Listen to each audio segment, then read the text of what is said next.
In the summer of 2004, a 6-year-old girl named Lily Anne Marsh stepped off her school bus and began walking the short path home through her quiet Kentucky neighborhood. She never arrived by the time her mother opened the front door, expecting to hear the familiar sound of small sneakers on the porch steps. Lily was already gone. The afternoon was warm. The street was still.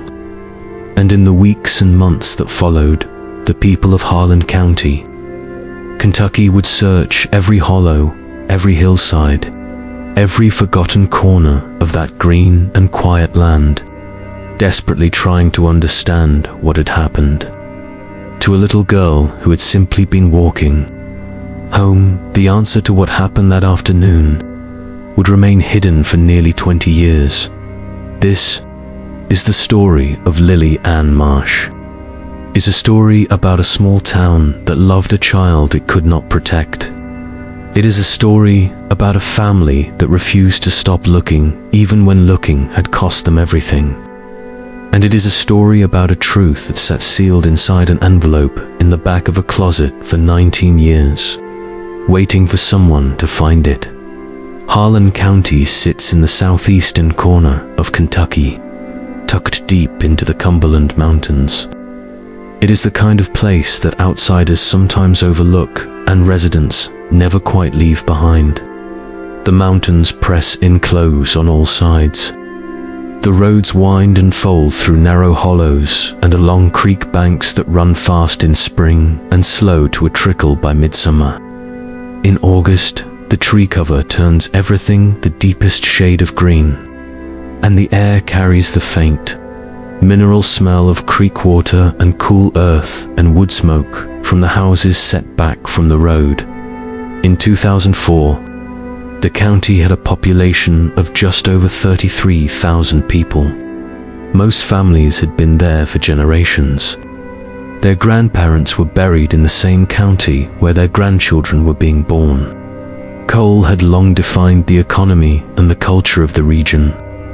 But by the early 2000s, that industry had thinned considerably, and the towns that had once hummed with shift changes and paydays were quieter now.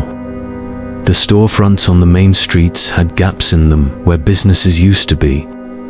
The work was harder to find, but the people stayed. They nearly always stayed. Harlan itself, the county seat, had perhaps 8,000 residents in the summer of 2004. There was a courthouse with a Civil War monument on the front lawn. There were a few hardware stores, a pharmacy, a barbershop that had been owned by the same family for 30 years, and a diner on the main road called Patsy's that opened at 5:30 in the morning and closed whenever the last customer left. On Friday nights during football season, the high school stadium filled up like a church. People wore their team colors the way other people wore their faith. Loudly and without apology, there were neighborhoods of small, clean houses along the creek roads, with gardens and porch swings, and children's bicycles leaned against the steps. There were old farmhouses set back from gravel lanes, with barn cats and kitchen gardens and dogs that slept in patches of afternoon sun. There were trailer homes on hillside lots with American flags and wind chimes, and the occasional hand-lettered sign advertising sweet corn or honey for sale. It was the kind of place where people looked out for each other, not because they were required to, but because that was simply how life worked. Neighbors knew neighbors by name and by family history. If you grew up in Harlan County, the odds were good that your parents had grown up there too, and your parents' parents before them, and the whole long interwoven history of families and feuds and marriages and friendships made the community into something tight and particular and its own. Children walked to their friends' houses. They rode bikes along the creek road. They played in the yards until the light failed and the fireflies came up, and parents called them in from porches without much worry, because there were always other eyes watching. That unspoken network of attention, of neighbors who noticed things and said something when something needed to be said, was something residents were genuinely proud of. That is why what happened to Lily Anne Marsh on a warm Tuesday afternoon in August of 2004 shook the community so completely and so permanently, because if something like this could happen here, in a place where everyone knew everyone and everyone watched out for everyone else, then the safety that people had always taken for granted was not really safety at all. It was just the good fortune of days that had not yet gone wrong. Lily Anne Marsh was 6 years old in the summer of 2004. She had just finished her first full year of elementary school at Harlan Elementary, and she was already looking forward to second grade with the particular eagerness of a child who genuinely loved school.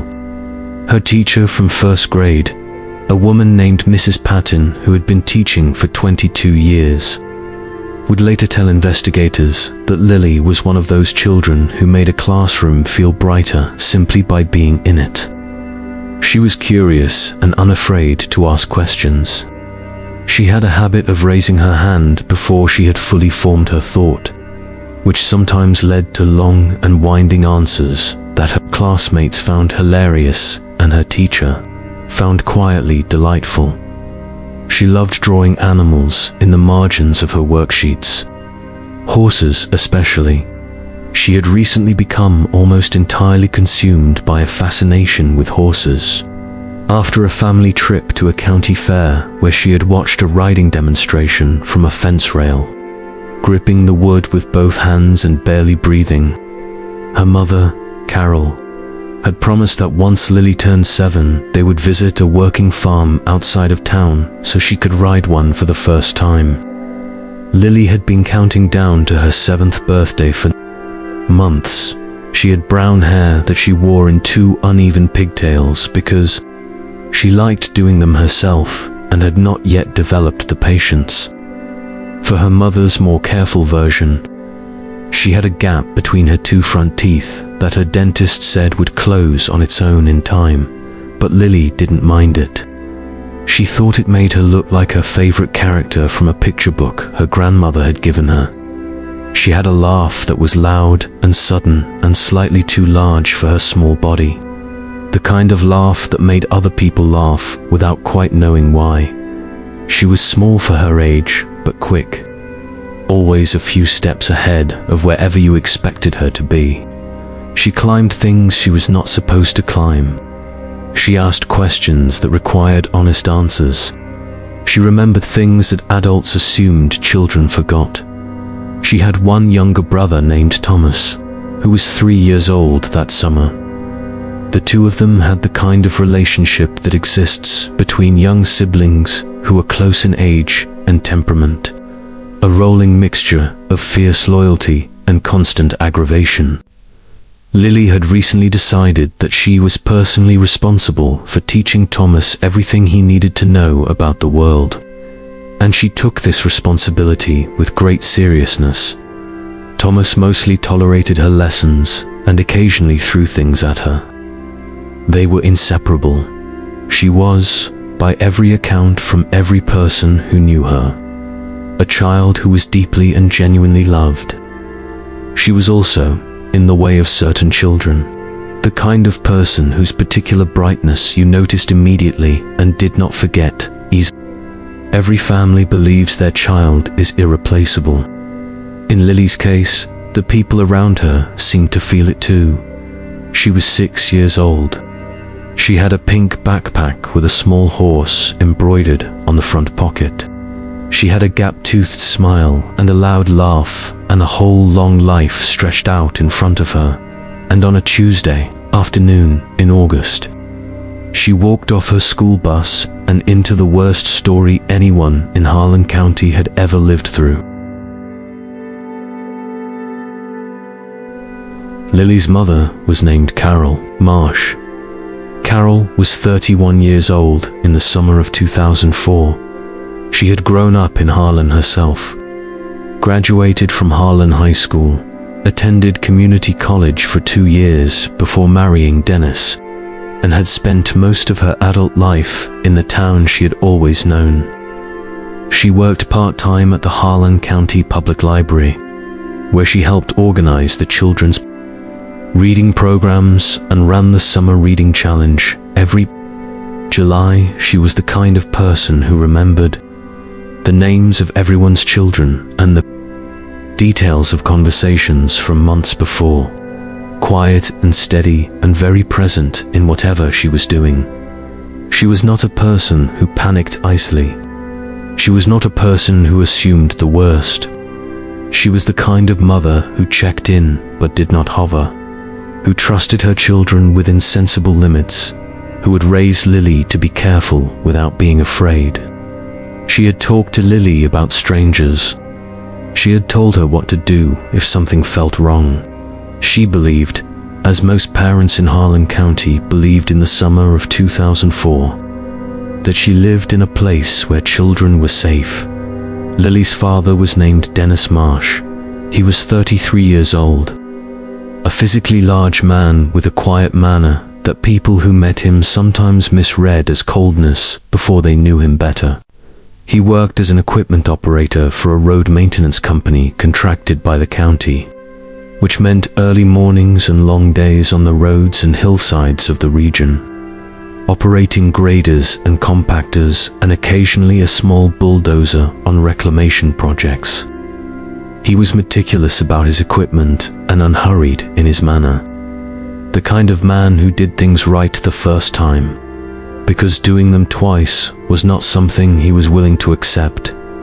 He coached Lily's junior soccer league on Saturday mornings. Even though neither he nor Lily had any prior history with soccer, they had both signed up on impulse after seeing a flyer at the library. Dennis had bought a book about coaching youth sports and read it cover to cover. Lily had declared that she was going to be the fastest one, regardless of the rules. By the end of the spring season, she was not the fastest, but she was reliably the loudest, which Dennis had decided was worth more anyway. The Marsh family lived in a small but well-kept house on Crescent Ridge Road. It had been Dennis's parents' house before it was theirs, and before that, it had belonged to his grandfather, who had built it in the 1950s from materials mostly salvaged from a house that had flooded. The house had a deep porch across the front and a garden in the backyard that Carol tended carefully, with tomatoes and cucumbers and a section dedicated to wildflowers that she left mostly to their own devices. There was a fat beagle named Biscuit who slept most of the day and barked at thunder, and was profoundly uninterested in anything that did not involve food or the couch. There were Friday night dinners where the four of them played board games after eating, with Lily changing the rules periodically when they didn't suit her and Thomas eating the game pieces when no one was watching. They were, by every description from every person who knew them, a completely ordinary family. An ordinary family living an ordinary life in an ordinary town, which is precisely the kind of family that is never prepared for. What happened to them on the afternoon of August 17th, 2004? On the morning of that day, Carol stood at the kitchen door and watched Lily climb the steps of bus number 7. Lily turned once at the top of the steps before she went inside, and she waved. It was a quick, casual wave, the automatic gesture of a child who waves goodbye the way other people breathe without particular thought. Carol waved back. She watched the bus doors fold shut. She watched the bus pull away from the curb and turn at the end of the road. Then she went back inside to give Thomas his breakfast. She would spend years turning that wave over in her memory. That small, ordinary, careless wave, the school day at Harlan Elementary, passed without incident on August 17th, 2004. Lily attended her classes, ate lunch in the cafeteria, and spent recess on the climbing structure with two of her friends from her class. Her teacher noted nothing unusual. Her friends later recalled nothing out of the ordinary. It was an ordinary Tuesday, the kind of day that is entirely unremarkable until it isn't. At 3:15 in the afternoon, Lily boarded bus number 7 for the ride home. Several children who rode the same route confirmed that she was on the bus, sitting in her usual seat toward the back on the left side. She had her pink backpack in her lap. She was talking to a girl named Amber, who sat across the aisle, Gerald. Faust had been driving bus number 7 for 11 years. He knew every child on his route by name. He knew their stops, their habits, their parents. He was a careful and conscientious driver, the kind of man who kept a log of everything and took his responsibility seriously. On the afternoon of August 17th, he followed his route as he always did, dropping children at their stops, one by one, at approximately 3:42 in the afternoon. He stopped at the corner of Crescent Ridge Road and Maple Fork to let Lily off. He confirmed this time later from his route log. He watched her step down from the bus. He watched her land on the gravel shoulder and adjust her backpack straps, pulling them tighter the way she always did after getting off the bus. He watched her take several steps in the direction of her home. Then he closed the door and continued on his route. He did not think anything of it. There was no reason to. He had watched her get off at that stop more than 100 times. The distance from that bus stop to the Marsh front porch was 430 feet. It was a straight walk along Crescent Ridge Road, a paved 2-lane road with a gravel shoulder and a drainage ditch on one side and a low wire fence on the other, beyond which a hayfield ran back toward the tree line. There were 3 houses between the stop and the Marsh home, all of them set back from the road. The walk from the bus stop to the front door should have taken no more than 3 or 4 minutes for a 6-year-old, walking at an ordinary pace at 4:15. 33 minutes after Lily got off the bus, Carol Marsh stepped out onto the front porch. She had assumed Lily had stopped to talk to a neighbor child, which she sometimes did. The road was quiet. The afternoon light came at a long angle through the trees. Carol called Lily's name. Her voice went out down the empty road and came back to her without an answer. She called twice more. She walked to the edge of the yard and looked toward the bus stop. The road was empty in both directions. At 4:30, she walked to the neighboring houses. She knocked on the doors of the Blevins house and the Napier house and asked if they had seen Lily. No one had. At 4:40, she called her husband at work. Her voice was controlled, but her hands were not steady. Dennis told her to call the sheriff's department immediately. He left his work site at a run. At 4:50, Carol Marsh called the Harlan County Sheriff's Department and reported that her 6-year-old daughter was missing. From that moment, nothing in the life of the Marsh family was ever the same again. Dennis arrived home at 5:20. By then, Carol had already walked the road to the bus stop and back 3 times. She had checked the drainage ditch. She had called Lily's name until her voice was ragged. Biscuit, the beagle, had been let out and was moving anxiously in circles near the mailbox, nose pressed against the gravel, circling and circling. Picking up a scent he could not follow to any conclusion, 2 deputies from the Harlan County Sheriff's Department arrived within the hour. They walked the route from the bus stop to the Marsh house multiple times. They knocked on doors. They spread out through the neighboring yards and the hayfield behind the fence. They got on their radios and requested additional units. By 7 o'clock, a formal search had been organized. The staging area was the Harlan Elementary School parking lot, less than a mile away.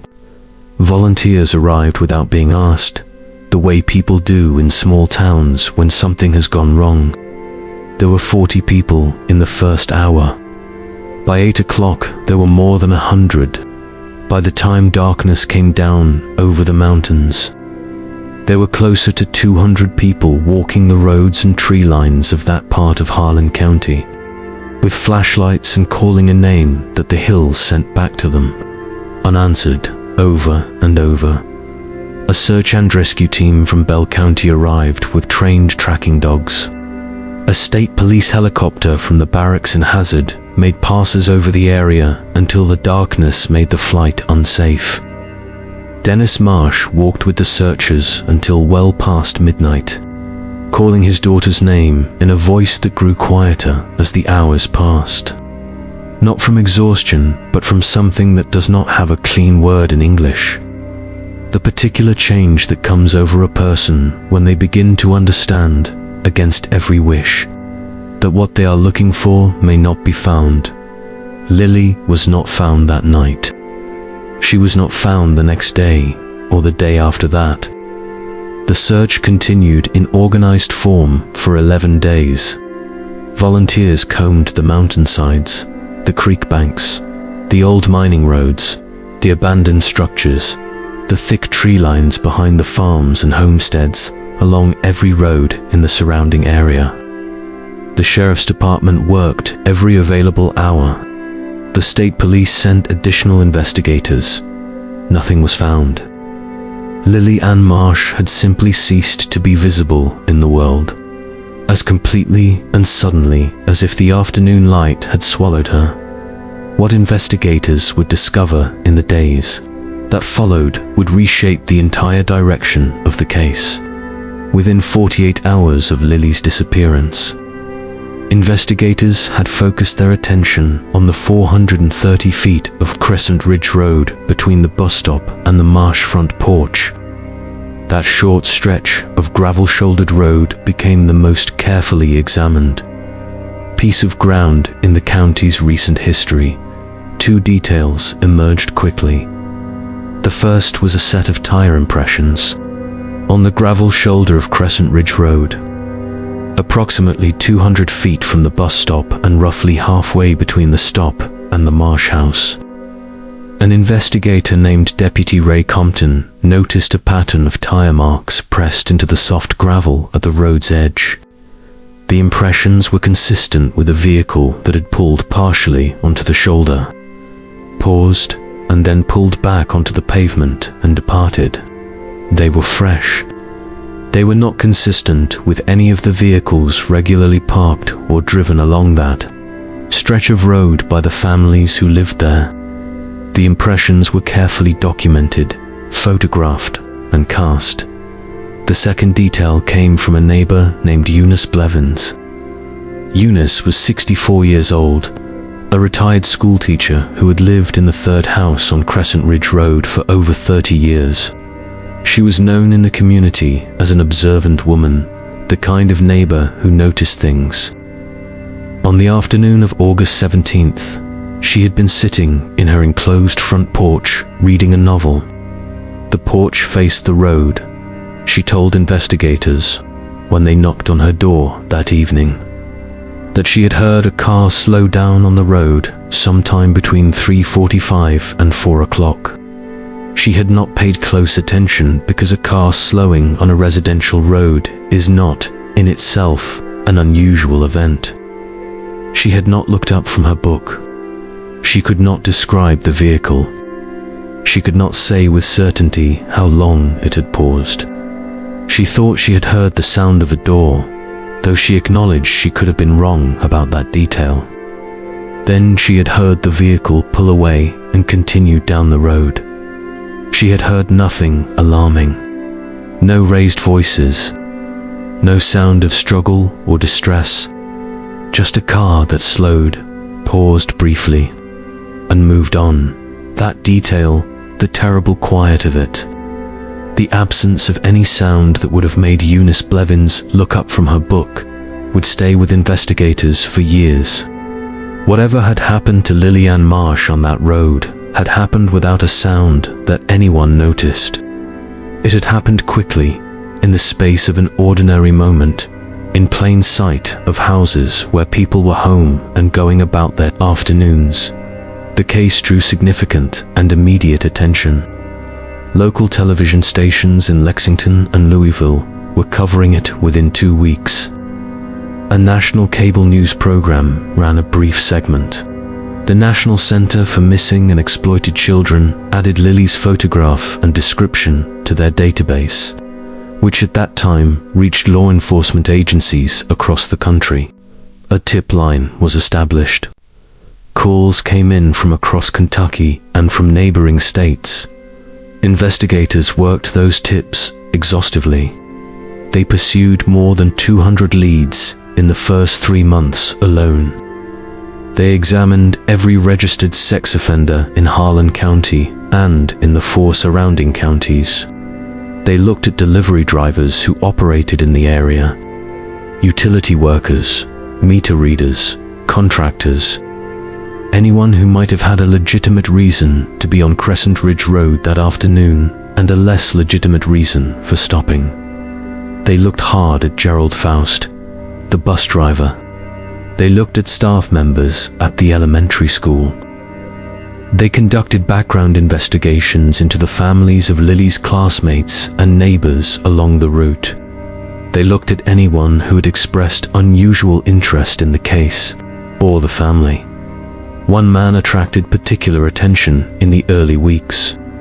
He was a drifter who had been seen in Harlan in early August doing day labor, sleeping in his truck. He had been picked up in Pikeville some weeks after Lily's disappearance on a minor theft charge. And when investigators ran his background, they found a history of moving frequently across state lines and a prior arrest in West Virginia on a charge that had ultimately been dropped. He had no alibi for the afternoon of August 17th. He was interviewed multiple times over several weeks.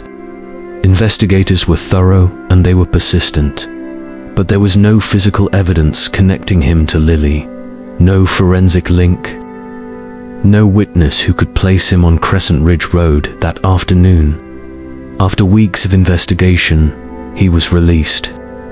He continued to drift through other parts of Appalachia. He died of unrelated causes in Tennessee in 2009. Investigators who later reviewed his case in light of new evidence concluded that he had almost certainly not been involved.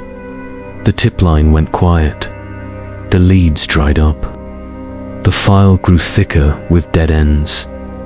If you enjoy stories like this and want to hear more mysteries from around the world, consider subscribing to this channel. New cases are posted every week, and your support allows us to keep telling these stories with the care they deserve. The first anniversary of Lily's disappearance arrived in August of 2005, like a second wound. Carol had spent the intervening year living inside, a particular kind of suspended time that people who have not experienced it cannot easily understand. She got up in the mornings. She went to the library. She cooked meals and did laundry and helped Thomas with his bath. She functioned, but the functioning had a mechanical quality to it, as though the real Carol Marsh was somewhere else, still standing at the edge of the yard on Crescent Ridge Road, still listening for an answer that did not come. She organized a candlelight vigil at the elementary school for the first anniversary. She expected perhaps 40 or 50 people. More than 300 came. They stood in the parking lot and along the walkways and out onto the road. They held their candles in the warm August dark. Someone had made a banner with Lily's photograph on it and strung it across the school entrance. The local paper ran a front-page story. The state police issued a reminder that the case remained open and active. Dennis had changed in ways that were harder to describe. He was still present. he still went to work. He still coached Thomas's soccer team when Thomas was old enough to play. But something in him had gone very quiet in a way that people who knew him recognized as grief wearing the disguise of steadiness. He walked the road between the bus stop and the house every morning for the first year. Every single morning, in every weather, before he went to work. Neighbors watched him do it. Nobody knew what to say. Thomas was too young to understand what had happened in the year it happened. He understood absence before he understood loss. He knew that his sister was gone before he knew what gone fully meant. As he grew older and the meaning of it became clearer, he carried the weight of it in the particular way that surviving siblings carry such things. Quietly and inwardly and without much public expression. He was a serious child. He was a serious teenager. By the time he reached college, he had decided he wanted to work in law enforcement. The people who knew him understood why without needing to ask. The second anniversary came and went. The third, the fifth. The community of Harlan County did what communities always do, which is to carry the grief of terrible events for a while and then, gradually, to allow life to fill back in around the edges. New crises arrived. The school got a new principal. The diner on the main road closed and was replaced by a hardware supply store. Families moved in and out of the houses on Crescent Ridge Road. Eunice Blevins, the retired teacher who had heard a car slow on the road, passed away in 2009 at the age of 6. Her testimony preserved in the case file, but her voice gone from the world. The Harlan County Sheriff's Department reviewed the case periodically, as departments do with unsolved cases. A fresh set of eyes, a new interview, a re-examination of the physical evidence. Each review produced a report that noted the same things. The tire impressions, the partial account from Mrs. Blevins, the absence of physical evidence linking any identified suspect to the crime. Each review concluded that the case remained open. Each review produced no new breakthrough. In 2011, the Kentucky State Police Cold Case Unit formally took over stewardship of the investigation. A detective sergeant named Paula Gaines was assigned to review the file from the beginning. She was in her early 40s, a methodical and experienced investigator who had worked missing persons cases for over a decade. She had, by her own account later, handled cases that had been colder than this one, and cases that had been warmer. What she found in the Lily Marsh file was a thorough, original investigation with one critical gap: no identified vehicle, and no identified suspect with physical evidence linking them to the crime. She spent several months rereading every document, re-interviewing every available witness, and requesting new forensic analysis on the tire impressions from Crescent Ridge Road. The technology had improved significantly since 2004. Enhanced imaging software and updated tread pattern databases allowed analysts to study the impressions with greater precision than had been possible at the time they were cast. The analysis could not produce a definitive match to a specific vehicle, but it could narrow the possibilities. The tread pattern was consistent with a light truck or full-size van, a common vehicle type in the region during that period. The impression depth suggested the vehicle had been carrying weight, though not an unusual amount. It was something. It was not enough. Detective Sergeant Gaines made a note in her review report. She flagged the case for continued monitoring. She moved on to other files, other families, other missing people who needed someone to keep looking. The Marsh files sat in the cold case archive. The years passed. Carol's rosebush bloomed every August alongside the front porch, reliably and without being asked. The way living things mark time, even when the people around them have stopped wanting to. But the most important piece of this story had not yet been found. It was sitting in a closet 18 miles away, waiting. In March of 2023, a woman named Ruth Ellen Combs was admitted to a long-term care facility outside of Middlesbrough, Kentucky. She was 78 years old and her health had been declining for several years. She had lived alone since the death of her husband, Harold Combs, in 1998. She had no children. She had a small circle of acquaintances, but few close friends. She had, by most accounts, been a private and inward-facing woman for the last 2 decades of her life.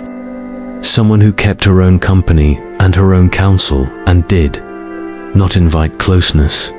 She passed away in April of 2023, 2 months after her admission to the care facility. Her death was not unexpected. She died quietly as she had lived. Her only surviving relative was a nephew named Carl Combs, her late husband Harold's nephew, who lived in Cincinnati and worked in insurance. Carl had not been close to Ruth. He had visited perhaps twice in the previous decade, once for a funeral and once when he happened to be passing through the area on a work trip. He knew her as a quiet and somewhat formal woman, someone he associated with the older generation of the Combs family, someone he felt a duty toward without feeling a particular warmth. He drove down to Cumberland in May of 2023 to handle the estate. It was not complicated. Ruth had lived simply. She owned her small house, had a modest savings account, and had accumulated the ordinary accumulation of objects that a long life produces. Carl spent a weekend sorting through it. He donated the furniture and the dishes to a local charity. He boxed up the personal papers and financial records for review. He arranged for the house to be cleaned and listed for sale. The investigation that followed was painstaking and careful and conducted as quietly as investigators could manage. They worked with the Tennessee Bureau of Investigation and with the Fentress County authorities. They traced Raymond's movements through the years after 2004 using financial records, property records, utility accounts, and interviews with people who had known him at various points. They identified multiple rural properties he had been associated with over the years in Tennessee, and in one case in northern Arkansas, at a property in Fentress County, Tennessee, a tract of wooded land Raymond had had access to during the period immediately following Lily's disappearance. Investigators conducted a careful forensic examination that stretched over several months. The work was quiet and methodical, as such work must be. There was no announcement. There was no press conference. There was only the slow and difficult work of people trying to find out what had happened so that a family could finally know. In January of 2024, Detective Sergeant Paula Gaines drove to Harlan County and knocked on the door of the house on Crescent Ridge Road where Carol Marsh still lived. Thomas was there that day, as though he had known to come. As siblings of missing children sometimes seem to know when the day they have been quietly waiting for has finally arrived. Gaines sat with them at the kitchen table where Carol had once packed Lily's school lunches, and she told them what the investigation had found. Lily Anne Marsh had not survived her abduction. She had been taken from Crescent Ridge Road on the afternoon of August 17, 2004, and she had died within a short time of that. The forensic evidence recovered at the Fentress County site was consistent with the investigation's conclusions. Formal identification was made in March of 2024, using records that had been carefully preserved over the years. The process of identification was thorough, and the conclusion was certain. Lily Anne Marsh was brought home to Harlan County in April of 2024. She was buried in the cemetery at the edge of town, not far from the elementary school where her photograph still hung in the front hallway and where a stone bench bore her name. The burial service was listed as private. The whole town came anyway, standing along the cemetery road in the April rain, quiet and steady and present. The way that community shows itself when there is nothing else to offer but presence. There is no version of this story that ends cleanly. There is no version that gives back what was taken. There is only the version that ends in truth. And truth, when it arrives after 20 years, carries a weight that is its own particular kind of mercy, painful and incomplete and still somehow necessary. Carol Marsh gave a single brief statement to the Harlan Daily Enterprise in the days after Lily's burial. She said that she was grateful to know. She said that not knowing had been a kind of violence that had been administered slowly every day for 20 years. She said that she wished Ruth Ellen Combs had been braver when it mattered. And then she said that she had read enough of the human heart over the course of her life to understand why she wasn't. She said that she hoped the truth, however late, was better than nothing. She said that she was glad her daughter was home. Dennis Marsh made no public statement. Those who saw him in the weeks afterwards said he seemed different in a way that was hard to name. Not lighter, not relieved, but less suspended somehow, less frozen in the amber of an unanswered question. More like a man who had been holding his breath for 20 years and had finally, at great cost, been allowed to exhale. Thomas Marsh, who was now 23 years old and working as a trooper with the Kentucky State Police, also made no public statement. He did not need to. The people who knew him understood. Detective Sergeant Paula Gaines, when asked by a reporter whether the resolution of the case felt like closure, paused for a moment before answering. She said that in 14 years of working missing persons cases, she had learned to be careful with that word.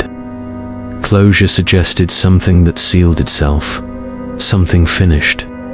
What this felt like, she said, was an answer. Not a good answer. Not the answer that anyone had wanted, but a true one. And in the absence of the answer you want, she said, a true one is what you work for in Harlan County. Lily's name was added to the memorial at the elementary school. A new plaque was placed on the stone bench, below the existing inscription, with her name and her dates and 2 words that the committee had chosen after considerable discussion. Those 2 words were, remembered always. The rosebush beside the front porch of the marsh. Home bloomed again the following August, as it had every August for 20 years. Carol cut a long stem and drove to the cemetery. She stayed for a long time, longer than she had in previous years, standing in the morning light with her hand against the stone. The way a person stands when they are finally in the right place and the waiting is over. The mountains of Harlan County pressed in green and close on all sides. The creek road ran through the hollow the way it always had. The town moved at the pace it moved, carrying its history the way that all places carry what happens inside them. In the ground, in the walls, in the voices of the people who stay. Lily Anne Marsh was 6 years old. She had a pink backpack with a horse on the front. She waved from the top of the bus steps on a Tuesday morning, and her mother waved back. And for a moment everything was exactly as ordinary as it had always been. And then the doors closed, and the bus pulled away, and the day continued. And by the time the afternoon was over, everything had changed. Remember her. Thank you for watching. If this story moved you, please consider sharing it with someone who might need to hear it. New cases are posted every week on this channel. We tell these stories because the families deserve to have them told. and because the names deserve to be remembered. Subscribe so you never miss one. And to every family still waiting for answers tonight, we have not forgotten you. We will keep looking. We will keep telling these stories until the truth is found. On the second afternoon, working his way through the hall closet, he found a box of Harold's old winter coats that Ruth had apparently never been able to bring herself to donate. Behind the box, pushed to the very back of the shelf and pressed against the wall, was a large manila envelope. It had been wrapped in a plastic bag and then wrapped again in a sheet of brown paper tied with kitchen twine. It was not labeled. It had been sealed with tape that had dried and cracked with age. Carl set it on the kitchen table and looked at it for a few minutes. Then he cut the twine and unwrapped the brown paper and the plastic bag and opened the manila envelope. Inside were 17 pages of handwritten text.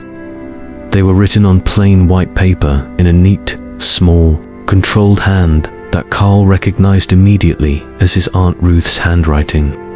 The pages were not dated sequentially.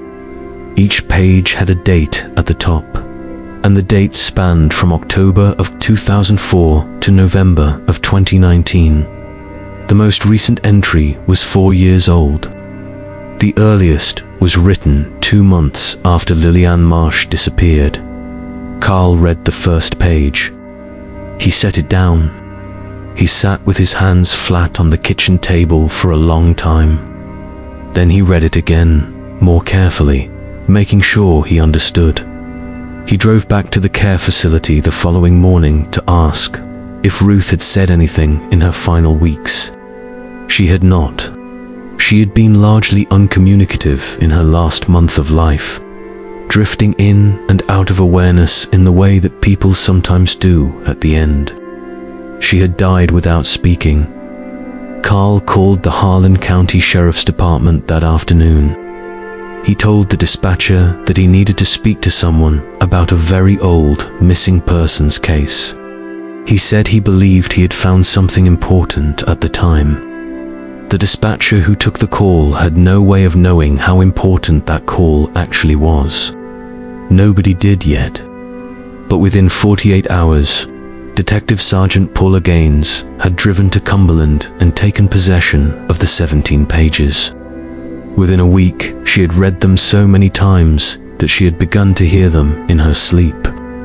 Within 2 weeks, she had quietly opened the most significant phase of investigation in the history of this case.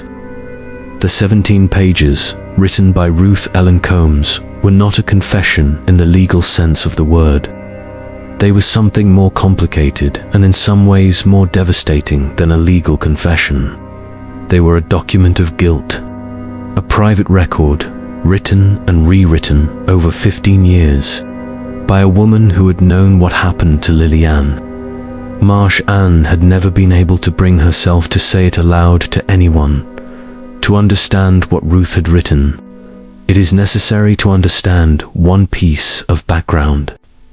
Ruth's husband Harold had a younger brother.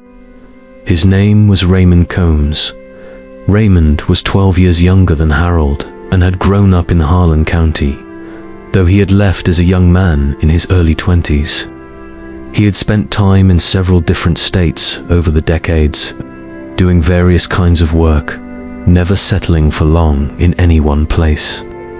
He had returned to the area sometime around 2002, and for a period of about 3 years he moved in and out of the region, sometimes staying with acquaintances, sometimes renting cheap rooms in small towns, sometimes living out of his vehicle. Ruth had known Raymond for most of her adult life through her marriage to Harold, and she wrote in the pages, always been uneasy around him in the way that some people are uneasy around certain individuals, without being able to articulate a specific reason. In the pages, Ruth described the evening of August 17th, 2004. She described how Raymond had appeared at her door in Cumberland, agitated and visibly distressed, sometime after 8 o'clock that night. She had let him in because she had been raised to let family in when they came to the door, and because she did not yet have any reason not to. He had asked to use her phone. She had let him use it. He had made a brief call that she could not hear clearly from the kitchen. Then he had sat down at her table and, over the course of the next several hours, told her something that she had never in her life been able to unhear. According to what Ruth wrote, Raymond told her that he had been driving on Crescent Ridge Road that afternoon. He had seen a small girl walking alone on the shoulder of the road. He described what she was wearing. He described the pink backpack. Ruth wrote that when she heard the description, she had already been aware of the news coverage about the missing child, and that in the moment he described the backpack, she felt what she called in the letter a coldness that went through me like I had swallowed winter. Raymond told Ruth that he had slowed his vehicle and stopped. He told her what he had done. He did not use the word kidnapping. He did not use the word that applied to what he had done. He used softer words and said that he had taken her somewhere safe, and that he had a plan, and that it was going to be all right. Ruth wrote that she had begged him to bring Lily home immediately. She wrote that she had told him she was going to call the police. She wrote that Raymond had become first angry, then frightened, and then very quiet in a way that was worse than the anger. He had told her that if she called anyone, she would never see either of them again. He had left before dawn. She had not called anyone. She had not called that night, or the next morning, or in the weeks that followed as the search for Lily Marsh filled the news. She watched it on her television and read about it in the paper, and she did not call. Ruth's letters tried, across 15 years of entries, to explain this. She wrote about fear, about what Raymond had said as he left. She wrote about the particular prison that certain kinds of knowing can build around a person. She wrote about the moment when calling would have mattered and the slow, terrible slide into the time when she believed it was too late. She wrote about shame in a way that made clear she understood exactly what her silence had cost. She was not a cruel woman. She was not an indifferent woman. She was a frightened and deeply compromised woman who had made the worst decision of her life and then had lived inside that decision for the rest of it. Raymond Combs. Investigators discovered in the weeks after Carl's phone call had died in the summer of 2017. He had been living in a rural area of western Tennessee under a name he had informally used for many years. A nickname that had gradually replaced his legal name in the places he moved through. He had no criminal record under his birth name in any law enforcement database.